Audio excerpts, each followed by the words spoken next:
When you're a kid and you watch a Bela Lugosi movie, he scares the wits out of you.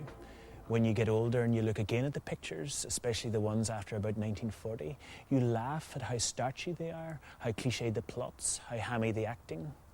Now, 40 years after his death, since the Lugosi biographies and Tim Burton's film Ed Wood, watching these old movies can make you feel other things too. Lugosi was born in Hungary in 1882. For 17 years he was a leading actor in Budapest. He became a leftist at the age of 18, and after the defeat of communism in his native country, he left for Germany, then in 1921 for America. Between 1931 and 1939, he made some splendidly atmospheric Gothic horror movies, speaking slowly, arching his sinister eyebrows, living alone, harbouring grudges about the world. But Hollywood, as is its wont, exploited this quite dignified man, put him in poverty row pictures, endlessly repeated with awful plots and zero imagination, made him do interviews in coffins, and in one case even sent him to a premiere in the company of a gorilla. There's no doubt that Lugosi gave up fighting the kitsch machine, that he played along with it because he needed the money to pay his alimony and latterly feed his morphine addiction. But this educated, politically aware Middle European found himself demeaned in the sun. So if you're like me, when you watch a film like The Body Snatcher, which is coming up, which is Lugosi past his best, you'll find his few scenes as Joseph the servant quite touching. What the devil are you doing, sneaking about like a redskin? Make a little noise, man. Let people know you're about. Yes, doctor, yes. Otherwise, I might get the idea you're trying to spy on me. His home country, Hungary, had by late 1944, when the film was shot, been pro-Nazi and anti-Semitic, and then so-called liberated by the Soviets.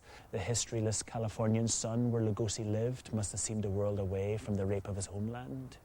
The main influence on The Body Snatcher was not Lugosi, of course, but its 41-year-old Russian-born producer, Val Lewton. He completely rewrote the script by Philip MacDonald, who'd adapted Rebecca for Hitchcock.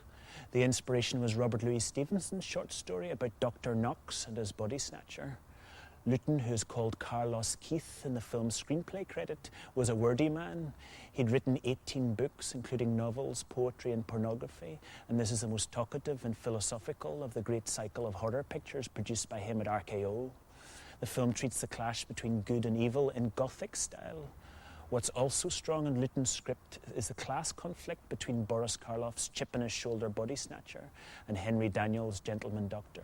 Look at yourself. Could you be a doctor, a healing man with the things those eyes have seen? There's a lot of knowledge in those eyes, but no understanding. There's a lot to say about this strange wee film.